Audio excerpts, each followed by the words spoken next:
I just wanted to sort of diagram a sentence that you said earlier. Okay. It's a Friday. Give me a break. Well, I'll explain. You were talking about. I need a chalkboard or something. something. The CBO, the CBO report of the non-existent bill, and you, in explaining why you didn't think it was valid, said that the president would never support extending these programs if they weren't paid for, period. And the reason I'm asking this question is I envision a scenario where in like 2 or 3 years, I'm still sitting here, maybe you're not, but a wow, this is like a real harsh line of questioning. You might be done with us, but a Biden press secretary is sitting here, and you're trying to extend some element of Build Back Better, because as we all know, the package is not going to move.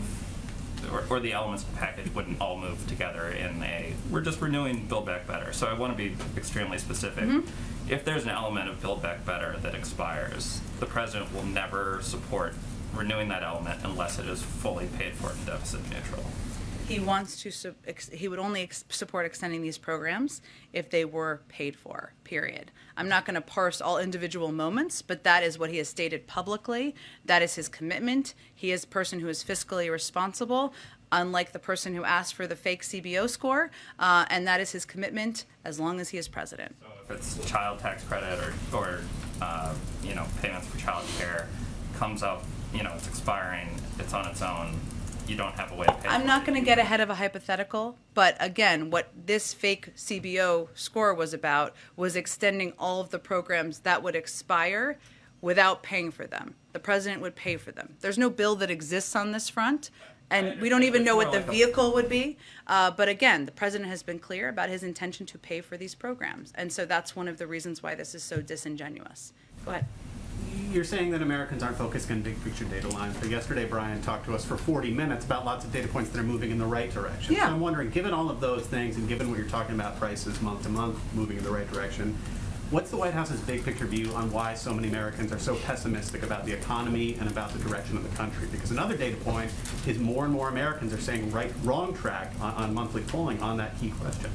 Well, there are certainly Americans who look at data. I'm not suggesting that. Many of them work in New York and other places. I'm conveying that the way people experience it, I think you know what I'm saying, but the way people experience it, and the president just said this as well, is not by looking at charts in the paper, right? As much as we love charts, because they're important for us to note, it's about their monthly budget and how much it takes to fill up their tank of gas, how much it takes to buy meat to have burgers for a barbecue. That's what I was saying.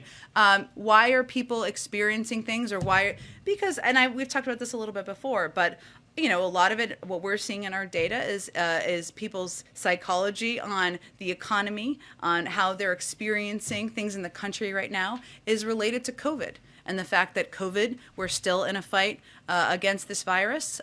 People expected it to be over sooner. We have new variants that have come up, and people are looking to get back to a normal version of life. And so that's our best assessment. Obviously, Americans will experience things different ways, and we certainly understand that. But broadly, when you look at data, that's what we see. Go ahead. Thank you, Jen.